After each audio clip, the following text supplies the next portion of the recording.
Assalamualaikum warahmatullahi wabarakatuh. Alhamdulillahirabbil alamin wassalatu wassalamu ala asrafil anbiya'i wal mursalin wa ala alihi wa ashabihi rasulillahi ajmain. Rabbi shrah li sadri wa yassir li amri wahlul 'uqdatam min lisani yafqahu qawli. Sahabat Palantara Mudo, berbincang tentang Minangkabau ini hal yang tidak pernah habis-habisnya, karena memang banyak hal yang menarik. Bukan hanya negeri ini melahirkan tokoh-tokoh bapak bangsa, tapi pergolakan pikiran baik dari kelompok nasionalis dan agamis juga memberikan warna dalam perjalanan sejarah negeri ini dan bangsa ini. Dan kali ini kita akan berdiskusi dengan Bapak Ismail Novel. Beliau adalah dekan Fakultas Syariah IAIN Bukit Tinggi, seorang ulama cendekia, ulama intelektual kampus yang berlatar belakang mulai dari pendidikan pesantren, dan banyak hal yang ingin kita diskusikan dengan beliau melihat fenomena di Sumatera Barat pada hari ini. Terima kasih Pak Is, kita sudah diterima dari Palanta. Mungkin soal nama sudah banyak orang yang mengenal, tapi mungkin tidak tahu soal riwayat hidup. Mungkin perkenalan awal ini, kalau ada istilah tak tahu karena tak kenal karena tidak mau berta'aruf. Jadi mungkin kesempatan ini bisa disampaikan riwayat hidup Pak Ismail Novel. Ya. Baik, makasih. Assalamualaikum warahmatullahi wabarakatuh. Waalaikumsalam. Saya Dr. Haji Ismail Novel, MAG. Pernah mengikuti pendidikan di Sumatera Tauli Parabe selama 6 tahun, dan kemudian melanjutkan ke Fakultas Syariah IAIN Imam Bonjol Padang di Bukit Tinggi, di kampus di sini. Kampus ini. Ya. Kemudian melanjutkan S2 ke IAIN Syarif Hidayatullah Jakarta dengan bidang yang sama, ilmu syariah. Juga S3 di UIN Syarif Hidayatullah Jakarta itu dalam bidang ilmu yang sama, yakni ilmu syariah. Kemudian aktivitas dalam bidang keagamaan. Sekarang saya diamanahi sebagai Ketua Pimpinan Daerah Muhammadiyah Bukit Tinggi. Juga ikut dalam di kegiatan sosial keagamaan, menjadi ketua yayasan di sebuah pondok pesantren di Kubang Putih, yakni Pondok Pesantren Al-Irsyad Bulan Kamba. Aktivitas lain barangkali hanya mengajar, dan kemudian juga ada riset-riset juga tentang Minangkabau, tentang keagamaan Islam di Minangkabau. Terakhir saya meneliti tentang peran tokoh atau elit Minangkabau dalam menanggulangi radikalisme di Sumatera Barat.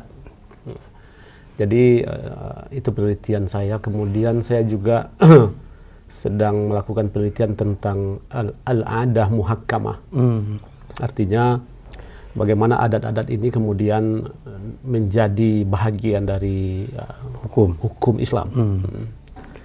Jadi itu barangkali sekedar perkenalan. Terima kasih Pak Is. Ini ada yang menarik. Sejak Buya Hamka meninggal dunia, generasi sebelum Buya Hamka ada tokoh-tokoh ulama yang berperan di Republik ini. Dalam misalnya Nyak Parabe menjadi anggota konstituante, kemudian semua berperan politik. Nyak Canduang mendirikan Perti, kemudian terlibat di partai politik dan seterusnya. Tapi setelah Nyak Parabe, setelah Buya Hamka, terakhir itu mungkin Buya Datuk Pelimokayo. Kita tidak melihat ada tokoh ulama yang seperti ulama-ulama sebelumnya. Itu kira-kira menurut pandangan Pak Is, kenapa kita kehilangan sosok-sosok yang seperti itu? Saya melihat bahwa keulamaan ini tidak tidak hanya sebatas ilmu pengetahuan agama, ya, tetapi juga pengakuan masyarakat terhadap tokoh yang dimaksudkan. Kalau soal ilmu agama misalnya, ya, kita punya sebetulnya ahli-ahli dalam bidang ilmu keagamaan Islam. Sebut saja misalnya Pak Profesor Amir Sarifuddin. Kemudian banyak lagi yang bergelar profesor dalam bidang ilmu agama. Tetapi memang secara sosial, ya, pengakuan masyarakat tidak sama dengan ulama-ulama yang masa lalu. Jadi kita melihatnya tidak bisa hanya dari segi pengetahuan, ya, tetapi juga dari segi sosial. Sepertinya ada kriteria sendiri untuk menyebut ulama di Minangkabau. Saya kira itu ulama bukan langka, ya, tetapi perubahan sistem kehidupan sosial pada saat ini yang membuat seolah-olah gitu ya bahwa kita punya kelangkaan ulama. Saya melihat sesudah Buya Hamka dan kemudian Buya Datuk Primokayo, banyak orang-orang yang pada dasarnya dari sisi keilmuan mungkin tidak kalah dengan ulama-ulama yang masa lalu itu. Hanya saja perubahan sosial mungkin yang tidak menjadikan dia kemudian sebagai tokoh ulama di Minangkabau ini. Mungkin ada yang menarik fakta di lapangan. Kita melihat bahwa banyak masjid yang juga hampir gagal Jumat karena tidak ada khatib. Kemudian juga imam-imam masjid ini itu dipercayakan kepada mahasiswa-mahasiswa yang tinggal di masjid. Dan ada perilaku misalnya yang menurut kita ini sangat aneh. Imam masjid itu sekaligus jadi cleaning service. Kalau misalnya dikatakan bahwa ulama tidak langka, ya, tapi fakta empirisnya seperti itu hari ini. Jadi berbicara tentang ulama di Minangkabau sebetulnya tidak bisa melepaskan dari adat Minangkabau itu sendiri. Nah, di Minangkabau biasanya nagari ataupun jorong itu kan punya imam, punya khatib, punya bila, ya, bila yang azan. Dan mereka sebenarnya adalah tokoh-tokoh agama yang ada di tengah-tengah masyarakat. Nah, jadi seperti yang saya katakan tadi, ya, pola hidup yang sudah tidak lagi seperti dulu. Kalau dulu mungkin kehidupan orang bertumpu ke tanah, ya. Mereka bercocok tanam dan segala macamnya, mereka berdiam di kampungnya.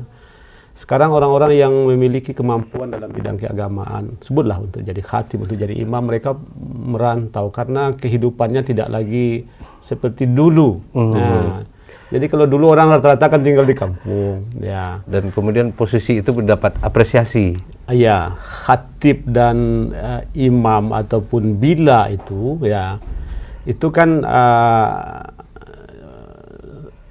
tegaklah di kampung itu, ya. Kalau sekarang kan tidak, ya. Kalaupun ada ditanam, tetapi mereka tidak di kampung, ya. Seperti saya misalnya di Cingkariang, Benuampu, ya, saya jadi ketua masjid sekaligus menjadi khatibnya, kan gitu. Harusnya kan standby setiap Jumat di kampung. Tetapi karena tugas yang semacam ini saya tidak ada di kampung, sehingga bisa saja terjadi, ya, ketika khatib yang ditanam itu sibuk dengan aktivitasnya di luar, lalu hari Jumat khatib yang diundang tidak datang, jadi itu bisa terjadi gitu. Jadi poin saya begini, bahwa adat dan agama itu memang saling topang menopang gitu, ya. Jadi kalau tegak adat, insya Allah agama juga tegak. Itu juga sebaliknya, agama ini tegak, adat juga akan berdiri. Saya kira begitu. Apakah ini gitu ya tidak menjadikan bahwa kualitas umat beragama di Minangkabau dalam tanda petik itu akan mengalami degradasi? Karena memang hari ini kan karena tidak ada di kampung ulama-ulama kampung itu yang menginginkan, sehingga kan yang menjadi rujukan hari ini YouTube, Google. Iya, iya. Dan kita melihat bahwa juga pesantren-pesantren di Sumatera Barat itu kan diisi rata-rata mungkin 30% mungkin yang berasal dari ranah Minang, tapi seluruhnya datang dari Jambi, dari Riau, dari daerah-daerah lain. Apakah memang masyarakat Minang melihat ini tidak penting lagi, atau bagaimana gitu? Saya melihat tentang spirit keagamaan masyarakat Minangkabau sekarang ini, ya kalaupun dikatakan tidak sekuat dulu, tapi saya melihat masih terpelihara gitu ya.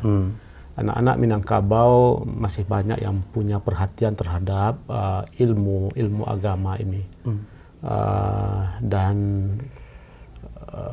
meskipun kadangkala dia tidak bersekolah di pesantren yang ada di Minangkabau ini, tetapi dia kirim ke daerah-daerah lain yang notabene-nya juga adalah sekolah-sekolah pesantren. Kita mendengar bahwa di Gontor itu cukup banyak orang-orang yang asli Minangkabau. Dan yang sekolah kemari pun dari luar-luar daerah saya perhatikan rata-rata perantau juga. Di Parabe misalnya, kemudian ada Mu'alimin Muhammadiyah Sawah Dangka di sini yang muridnya cukup banyak, dan itu memang walaupun dari luar, tetapi mereka aslinya di Minangkabau, Sumatera Barat juga. Saya tetap optimis bahwa masyarakat Minangkabau masih menjaga agama mereka, selain daripada menjaga adat, tentu saja dalam format yang berbeda dengan apa yang terjadi pada masa lalu gitu. Kalau masa lalu memang orang begitu mendalami ilmu agama, dia fokus di situ. Tetapi sekarang dia punya kesempatan yang lain ya. Sekolah di Parabe sampai kelas 3, lalu masuk SMA, lalu masuk kedokteran, kan banyak juga yang seperti itu ya. Tapi setidaknya masyarakat masih paling tidak saya melihat sebagian dari masyarakat kita masih berupaya untuk memberikan fondasi ataupun landasan keagamaan bagi generasi sesudahnya.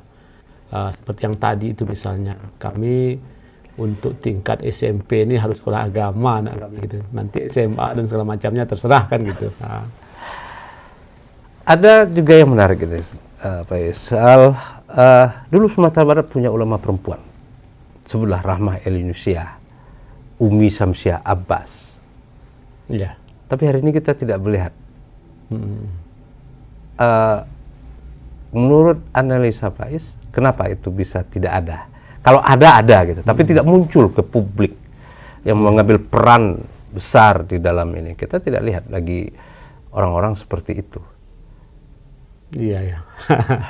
Kalau memiliki ilmu keagamaan, seperti saya katakan tadi, cukup banyak juga sebenarnya orang-orang dari Sumatera Barat yang mendalami ilmu agama ya.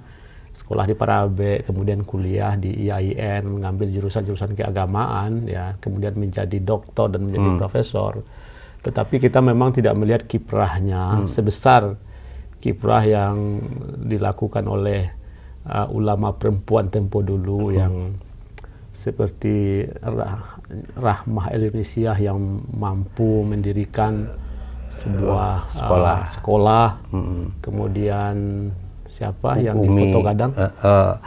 Rohana Kudus. Rohana Kudus yang perempuan yang pertama, itu luar biasa dengan amai setianya ya untuk mengangkat perempuan. Dan juga kemudian Umi Samsiah ya. Memang belum kita melihat ada tokoh perempuan yang sekaliber dia dalam konteks yang sekarang pula tentunya. Tapi kalau yang bergelar doktor yang itu ada ya. Atau ada ini enggak, dulu kan ulama-ulama ini berperan di dunia politik. Atau sekarang ini tidak nampak karena tidak mau masuk dalam dunia politik atau tersandra karena status pegawai negeri. Ini yang menyebabkan bahwa ini tidak muncul. Bisa jadi seperti itu ya. Meskipun undang-undang menyebutkan ada keterwakilan perempuan di bidang politik, tapi kita memang melihat tidak banyak perempuan yang berminat di dalam menggeluti bidang politik itu. Bagi mereka yang sudah punya pekerjaan sebagai guru misalnya ataupun dosen, mereka lebih suka di aktivitasnya sebagai guru dan dosen itu tidak terjun ke dunia politik. Saya tidak begitu mencermati seperti apa keterlibatan perempuan Minangkabau dalam perpolitikan ini. Agak awam saya tidak membaca bagaimana kiprah perempuan Minangkabau dalam perpolitikan ini, Pak Nal. Termasuk mungkin untuk ulama-ulama Sumatera Barat hari ini, kan kita tidak lihat misalnya kalau ini Datuk Pelimo Kayu, kemudian Buya Hamka, itu generasi akhir mungkin ya dari ulama-ulama tua itu kan sangat terlibat dalam persoalan-persoalan politik. Terakhir itu kan misalnya Buya Hamka itu fatwa haram mengucapkan selamat Natal yang sampai hari ini masih perdebatan gitu ya. Dan Buya Hamka juga tokoh politik gitu ya. Tapi kan ulama Sumbar mungkin tidak muncul ke pentas itu karena menghindar dari politik atau uzlah dari politik. Ya. Bisa jadi seperti itu. Agak susah untuk menggabungkan dua ranah dan orientasi yang berbeda ini untuk sekarang gitu ya. Politik itu jelas orientasinya kekuasaan. Kemudian ulama ini jelas bahwa kiprahnya itu adalah bagaimana umat ini bisa menjadi umat yang baik dalam beragama ya. Jadi politik dan agama ini memang agak susah juga untuk mempertemukannya ya.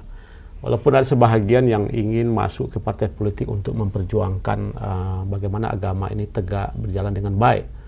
Tetapi kadangkala sesudah masuk ke dalam partai politik itu, mereka sudah larut ya di dalam politik ansih tanpa lagi ingat misi yang pertama untuk masuk ke dunia politik itu. Tentu saja kita tetap berharap ada ulama yang kemudian menjadi tokoh politik dan tanpa meninggalkan keulamaannya, aktivitas-aktivitas keagamaannya. Walaupun sampai saat ini kita belum lihat ya ada tokoh ulama yang masuk ke dunia politik kemudian tetap terlihat keulamaannya, tidak terlihat ke tokohannya dalam bidang politik gitu. Ada kita kan Sumatera Barat ini kan yang paling, kalau kita sebut reaksioner mungkin kelewatan lah, paling responsif lah terhadap isu-isu agama ini. 212 bagi kita Semara di sini, 411 dan seterusnya gitu ya. Isu-isu keagamaan itu kan yang berkaitan dengan salah kebijakan yang berkaitan dengan keagamaan itu sangat respon masyarakat kita Minangkabau. Tapi yang menang selalu partai nasionalis di negeri ini. Pak Is melihatnya seperti apa itu? Harusnya kan yang menang itu PKS atau P3. Ya kan, yang menyatakan berbasis Islam. Tapi ternyata enggak. Yang partai di lokal itu yang menang partai nasionalis. Jadi satu sisi isu-isu keagamaan itu diangkat, respon, dan kemudian mungkin jadi perbincangan di grassroots gitu ya. Tapi ternyatanya hasilnya partai nasionalis. Ya. Jadi ini sejarah pun juga menyebutkan seperti itu ya. Kalau kita baca, Masyumi kan cuma sekali ya bisa memenangkan pemilu itu. Sesudah itu tidak ada lagi dan justru yang menang itu selalu partai nasionalis ya, bukan partai yang berasaskan Islam. Saya melihat memang cara pandang masyarakat Minangkabau dalam bidang politik ini memang berbeda juga dengan daerah-daerah yang lain. pemilih yang ada di Minangkabau ini, di Sumatera Barat ini, ya, umumnya adalah pemilih-pemilih rasional, ya, rasional, dan mereka kemudian rasionalitas yang mereka miliki itu kadangkala memang mengalahkan sentimen dalam tanda petik ya, sentimen keagamaan itu gitu. Jadi mereka berpikir secara rasional, kemudian melihat bagaimana kenyataan yang ada dan harapan di masa yang akan datang. Jadi kadangkala memang mengalahkan sentimen keagamaan dari masyarakat itu oleh rasionalitas yang mereka miliki. Dan kita melihat itu pun sejak masa lalu juga terjadi. Toh kita melihat tokoh-tokoh nasionalis banyak juga yang lahir dari bumi Minangkabau ini gitu ya. Atau partai-partai itu belum bisa menjawab mungkin ya keinginan masyarakat Minang. Bisa enggak? Bisa ya. Bahwa tidak mudah memang untuk memahami seperti apa sebenarnya yang diingini oleh masyarakat Minangkabau ini, ya, sehingga mereka untuk eksis di Minangkabau ataupun di Sumatera Barat ini sulit untuk kemudian bisa mempengaruhi masyarakat dalam bidang keagamaan mereka, misalnya begitu. Jadi gitu Pak Nal, agak berbeda ya, keagamaan pada satu sisi dan politik pada sisi yang lain. Dia belum belum menyatu gitu, sehingga tidak berbanding lurus. Misalnya ketika kita melihat antara sentimen keagamaan dan orientasi politik yang ada, itu memang tidak berbanding lurus nampaknya di kita di Minangkabau ini gitu. Ya. Kembali kita ke soal ulama tadi, menarik. Sebetulnya kan betul kita bukan kekurangan stok ulama, banyak berada di kampus-kampus. Tapi sepertinya ulama kampus ini belum mendapat pengakuan dari masyarakat, dan itu tidak dianggap ulama. Yang dianggap ulama itu kan di tengah masyarakat itu ya mungkin masih pakai sarung, pakai peci, pakai jubah, ya masih dalam simbol gitu ya. Walaupun sebetulnya agak unik melihat masyarakat Minang ini, ada rasional dan irasionalnya lah gitu dalam ininya gitu. Tapi sepertinya orang-orang kampus itu belum mendapatkan pengakuan sebagai ulama. Asumsi ini mungkin benar nggak kira-kira Pak Is? Tapi ini kenyataannya, artinya banyak profesor-profesor itu tidak dianggap ulama oleh masyarakat. Saya melihat memang seperti itu, bahwa kita yang dari kampus ini yang secara keilmuan agama mungkin sudah cukup memadai lah ya. Yang setiap hari bergelut dengan yang itu. Bergelut dalam bidang kajian-kajian keislaman ini. Tetapi kemudian oleh masyarakat memang tidak begitu tidak begitu mendapat sambutan sebagaimana layaknya ulama tempo dulu. Ya. Walaupun sebenarnya yang mengisi khutbah dan ceramah itu adalah kita yang dari kampus ini, tetapi pengakuan dari masyarakat memang tidak seperti pengakuan terhadap ulama-ulama tempo dulu itu. Dan mungkin di dalam bayangan masyarakat ini ya, yang ulama itu adalah sosok-sosok seperti yang dulu itu. Sementara sekarang tidak ditemukan lagi gitu ya. Dia masih merindukan, membayangkan sosok ulama itu, figur ulama itu adalah seperti Syekh Ibrahim Musa Parabe gitu ya. Kemudian seperti Buya Datuk Pelimo Kayo misalnya kan gitu ya. Padahal zaman sudah berubah ya. Masyarakat yang dihadapi pun sebenarnya sudah berubah juga gitu. Atau kampus tidak terasa perannya di tengah masyarakat, sehingga pengakuan itu nggak ada. Kampus keagamaan ini ya, dimanapun salah satu misinya adalah bagaimana bisa memberikan pencerahan di tengah-tengah masyarakat itu. Kalau dari kampus sendiri sebenarnya masuk itu di dalam visi dan misi kampus, bagaimana bisa menyelesaikan persoalan-persoalan sosial keagamaan yang ada di tengah-tengah masyarakat. Ya, hanya saja barangkali program yang dibuat ataupun kegiatan-kegiatan yang dilakukan di tengah masyarakat mungkin ya belum bisa menjawab apa harapan-harapan yang ada, yang oleh masyarakat itu ditunggu sebenarnya dari kampus. Jadi itu saja saya kira Pak Nal. Pada satu sisi masyarakat memang membutuhkan bagaimana orang-orang kampus ini bisa ikut terlibat dalam kegiatan-kegiatan sosial keagamaan. Masyarakat pun, kampus pun juga punya misi dan visi dan misi yang semacam itu. Hanya saja barangkali realisasinya yang belum menunjukkan angka yang baik barangkali. Oke. Terakhir, apa harapan Pak Is terhadap masyarakat maupun kampus? Karena memang seperti ini ulama gitu. Kita lihat sekarang ini kan agak misalnya soal pilkada misalnya, kita tidak melihat loh ulama itu dibawa duduk loh untuk merumuskan visi kepala daerah. Kemudian ulama ini kadang-kadang dibutuhkan untuk acara-acara seremonial. Mohon maaf, benar-benar mendoa. Iya. Dalam perumusan kebijakan itu jarang sekali dilibatkan. Tapi kalau sudah ada masalah baru dibawa.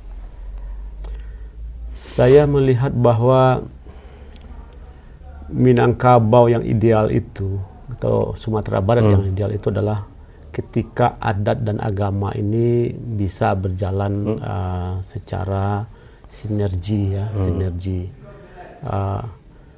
Filosofi adat Basandi Sarak Basandi Kitabullah itu bagaimana bisa difahami oleh masyarakat secara baik. Saya melihat belum ada ya, atau ya belum pemahaman yang benar tentang ABS SBK itu. Ini tanggung jawab dari masyarakat kampus juga dan tanggung jawab juga pada tokoh-tokoh masyarakat sendiri untuk menjelaskan kepada anak keponakannya apa sebenarnya yang dimaksudkan dengan adat Sarak Basandi Kitabullah ini. Jadi tetapi kita tidak berputus asa tentang itu. Kita melihat bahwa orang Minang belum meninggalkan jati dirinya yang taat dalam beragama dan kuat memegang adatnya. Ya. Jadi Minangkabau yang ideal itu seperti itu kira-kira bagi saya, Pak Nal. Jadi atau dipotong sedikit. Jadi tidak perlu hirau dengan masalah Injil Play Store itu. Tapi baik juga ya kita respon terhadap Injil itu. Bagaimanapun itu kan menjadi setidaknya menjadi perhatian dunia ya. Kalau itu tetap ada ya. Saya setuju ketika itu dihapuskan dari Google Play Store. Dihapuskan karena bagaimanapun ya itu tetap saja akan dinilai oleh orang lain penerimaan bagi masyarakat Minangkabau adanya Injil yang berbahasa Minang ini. Nah, ada reaksi yang semacam ini justru bagi saya itu bagus-bagus saja gitu ya. Oke, Pak Is, kan tadi karena hari ini Jumat, sebetulnya kita ingin banyak hal yang ingin kita diskusikan, tapi mudah-mudahan tidak keberatan di sela-sela kesibukan setelah ini kita juga akan gagu terus ini, karena memang salah satu misi kita di Palanta itu adalah sebetulnya kan Sumatera Barat itu lebih, Minangkabau khususnya itu lebih terkenal dengan dalam tanda petik itu otaknya gitu. Tapi pikiran-pikiran ini kan sekarang tidak terdengar. Dan diskusi-diskusi itu hanya habis di antara kita tapi tidak sampai keluar. Karena itulah salah satu misi kita di Palanta ini, bahwa kita menemukan tokoh-tokoh, bahwa kita masih banyak loh punya orang-orang hebat yang tidak terlihat. Karena tidak, ya selama ini kan arus sudah Jakarta semua, karena bahkan di situ ada media dan segala macam gitu. Tapi yang di daerah tidak dilihat. Ya bagaimanapun misalnya, mohon maaf, bukan mengkerdilkan gitu ya, tiba-tiba Valdo Maldini menjadi fenomena, Padahal sebetulnya di daerah ini banyak juga anak-anak muda yang lebih keren daripada Valdo Maldini misalnya. Tapi kan tidak ada yang mengangkat gitu, tidak kreatif gitu, banyak hal gitu. Nah, itulah salah satu misi kita dari Palanta, bahwa Minangkabau itu belum merubah dalam kepedulian ide, pikiran dan gagasan itu. Jadi terima kasih, dan mudah-mudahan Pak Is juga tidak keberatan, dan insya Allah kita akan terus ganggu ini. Insyaallah. Demikian sahabat Palanta, diskusi singkat karena memang ini tadi beliau menyampaikan bahwa akan mengisi jadwal khutbah di Padang Panjang karena waktu yang pendek, banyak hal yang sebetulnya belum tuntas untuk kita gali, tapi tentu ada perbincangan, dan perbincangan dari sesuatu yang bermanfaat untuk kita bersama. Saya tentu saja tidak berhak untuk menyimpulkan pembicaraan ini, dan kesimpulan ada di kita masing-masing, dan mudah-mudahan ini menjadi sesuatu yang bermanfaat. Akhirnya kita ucapkan billahi fisabilil haq, fattaqullaha mastata'tum. Assalamualaikum warahmatullahi wabarakatuh. Assalamualaikum warahmatullahi wabarakatuh.